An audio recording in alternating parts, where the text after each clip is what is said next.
Kia ora, folks. If you're new around here, you may not know this, but I have this obsession with this YouTube channel called PaulPolitik. You may be wondering why.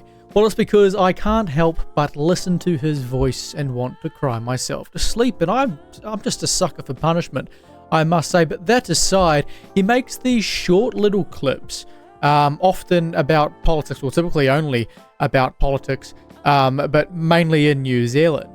And occasionally he has a good point, occasionally he really does not. And so whilst I really must apologise ahead of time for subjecting you to Paul on this occasion, I could not help myself when I saw the title, Is Shane Jones a Nationalist? Well, let's see what he has to say on the matter, because it won't be the first time that I'm sure he rather shocks me. Shane Jones has been calling himself a nationalist. I don't think Shane Jones is a real nationalist. I think Shane Jones is a disgusting fraud. He wants to let foreign companies plunder New Zealand's natural resources. He wants to open us up for business so foreign companies can pillage, extract our wealth, send it overseas, and then leave a big mess for us to clean up. A real nationalist would want the mining to be done by a state-owned enterprise, or at the very least, a New Zealand company. Nationalists do not let foreign companies plunder their nation's resources. And there is more too. Shane Jones famously used taxpayer funding to pay for adult film material. A nationalist does not abuse taxpayer resources in such a revolting fashion. He was entrusted with access to the nation's wealth, and he used it to indulge in revolting content. Again, he is not a nationalist. For Shane Jones, nationalism is nothing more than another word to squeeze into his pompous ranting. It means nothing to him. And what about his blatant corruption? He has a history of taking large donations from the industries that he is supposed to regulate. He received money from the fishing industry and then set about cutting restrictions. A serious nationalist does not bend over to big money in this way. A true nationalist would not sell out his country's interests to appease his rich donors. And that is what Shane Jones did. He wants to let fishing companies plunder the seas at an unsustainable rate. He is a threat to the nation. He has repeatedly divided the nation for his own gain, exacerbating racial division, exacerbating political division, all for his own gain. A nationalist does not divide the nation for his own personal political gain. That is disgusting behaviour, and it is not nationalist in any serious sense of the word. What has Shane Jones ever done for New Zealand? Nothing. Name one good contribution he's made.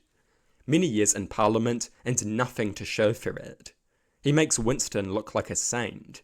Winston has many achievements that he can point to. Shane Jones has few, if any. He is a self-serving politician. He is the worst kind of politician. All he can do is serve his rich donors and engage in pompous ranting, calling everything woke, yelling about deporting Mexicans. Hilarious that this supposed nationalist imports all of his arguments from overseas. It is embarrassing. You would think a nationalist might have something interesting to say. Mindlessly copy and pasting foreign talking points is pretty pathetic behaviour. To call Shane Jones a nationalist is to insult nationalism. Shane Jones is amoral garbage that couldn't care less about New Zealand. Shane Jones is not a nationalist. Shane Jones is a national disgrace. Now, Paul starts off by suggesting that Shane Jones and New Zealand First, they're just trying to sell off our assets, that we're not getting any benefit out of this, that this is an inherently non-nationalist position and policy. But that kind of ignores what exactly this policy does, what exactly the willingness to actually utilize our natural resources for economic gain is. Is he suggesting that this party has just decided, you know what we're going to do? We understand that New Zealand has a lot of natural resources that are not being utilized as well as they could be. What we're going to do is we're just going to let a bunch of foreign industry giants come in, take all of it, give us absolutely no benefit. That's the most logical thing a political party has ever done. That's simply not what's happening.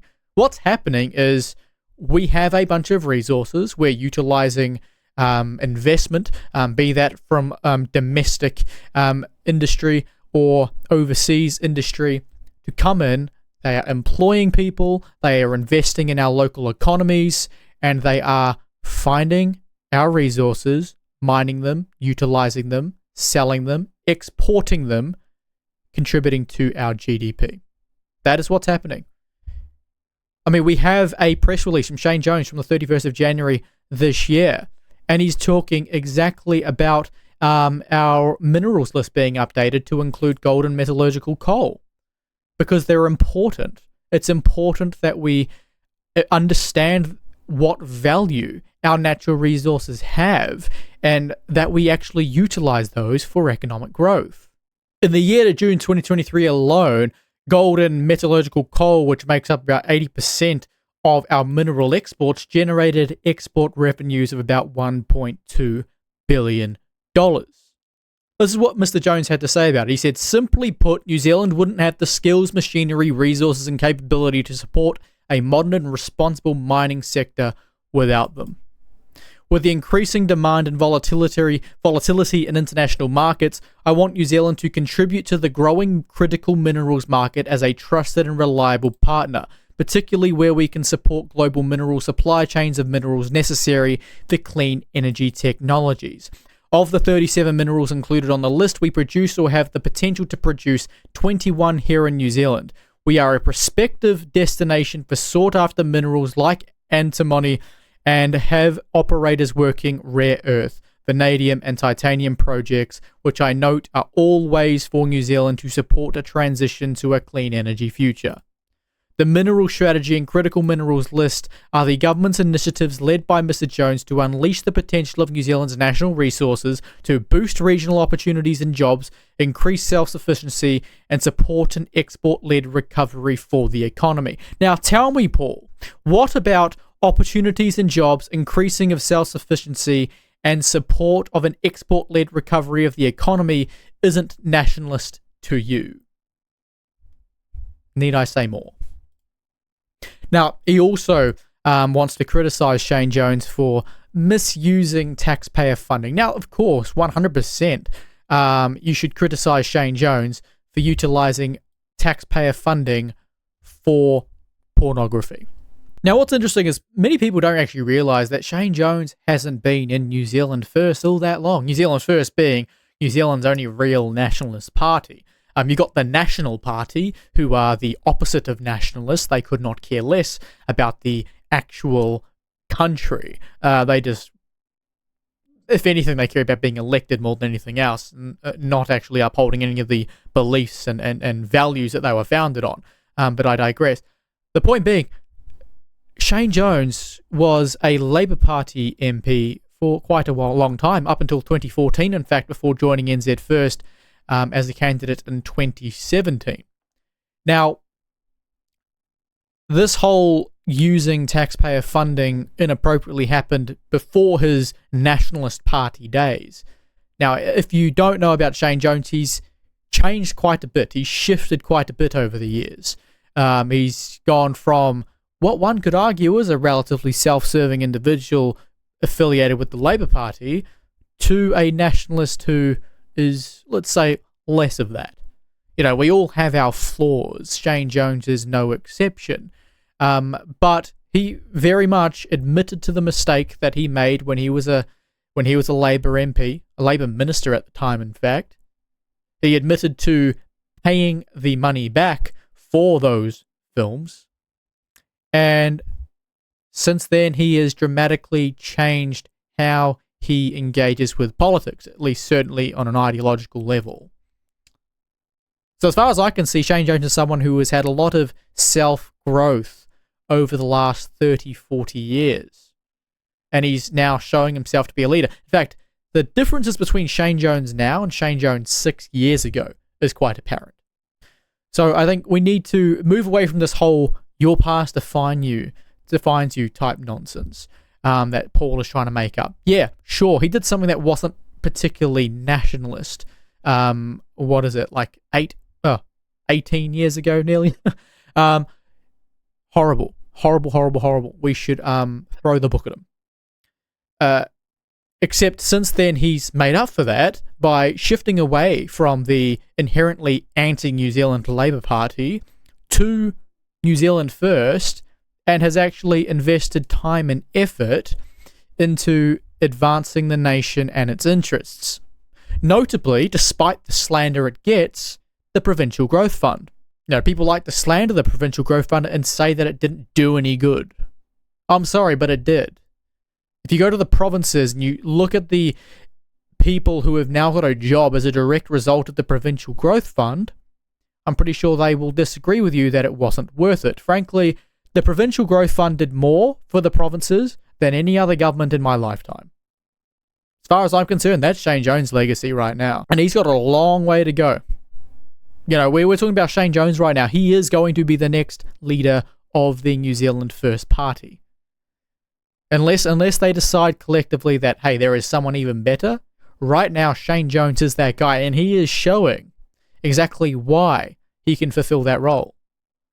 His recent speech alone in Parliament, where he was talking about how Tako Teferis would not apologise in the respectful way that is becoming of someone of his station, but also of a Māori man. That alone, that speech highlighted how ready Shane Jones is for such a position, such a responsibility. How different he is now compared to 20 years ago. So I'm sorry, Paul, you can say he's not a nationalist because he is ensuring that people of this country have regional economic growth, that the country is growing its GDP, that we're utilising our resources to the betterment of our country. You can say that he's not a nationalist because once upon a time, when he was lonely in hotel rooms doing his ministerial duties, he misused the credit card before paying it back later. You can say that he hasn't done anything and so he's not a nationalist, despite the fact that he's done plenty, including the Provincial Growth Fund. But you simply don't like that because you want to dismiss him as being irrelevant, as being a horrible person, a horrible politician, the kind of politician that you should not want. As far as I'm concerned, there are very few politicians that deserve any respect. But as it stands right now, in our current parliament, Shane Jones is near the top of the list of the people who are actually doing something of value, or at least speaking about what needs to be spoken about. I note you also brought up the whole idea that you're not a nationalist because you're importing ideas, you're importing culture war type stuff. That is absurd. Most of the issues that Western society faces is relevant in most Western societies. People will have political positions on climate change. These positions aren't too dissimilar no matter what country you're in, at least in the West. The United States has people for and against. Australia has people for and against. Canada, the UK, Germany. There are always people for and against. The fors and againsts often have very, very similar, if not identical arguments. Why? Because the arguments don't change because of where you are in the world. It goes the same for things like gender and sex.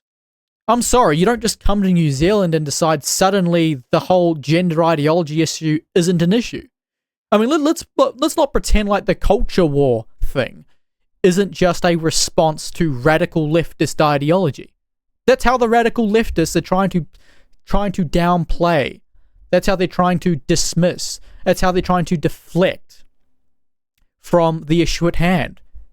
Oh no, you can't criticize gender ideology. You can't hold a position on gender ideology because that's just you importing culture nonsense from the US. I mean, technically gender ideology, if anything, is indigenous to New Zealand. Thank you, John Money. So, let's not be dismissive and deflect what the actual point here is. If Shane Jones, New Zealand First, any politician, any New Zealander speaks up on an issue of political relevance, I don't care what it's about. It is not importation. It is simply discussing an issue that is relevant. Is the weather suddenly an imported issue? Or is it something that affects both us and the US? Paul, you've done me a huge favour here. You've given me an opportunity to give a big one-up to Shane Jones. I've not necessarily been a fan up until recently, but he's certainly changed my mind. People have a habit of doing that. You know, you give people an opportunity to show you what they're actually about. You know, I'm sure Shane Jones has many flaws, as does Winston Peters, New Zealand First, and every other politician and political party. But if you got to back something, if there's a horse that you have to put a bet on, hell, I'll put my bloody bet on Shane Jones before 99% of the people in our current parliament.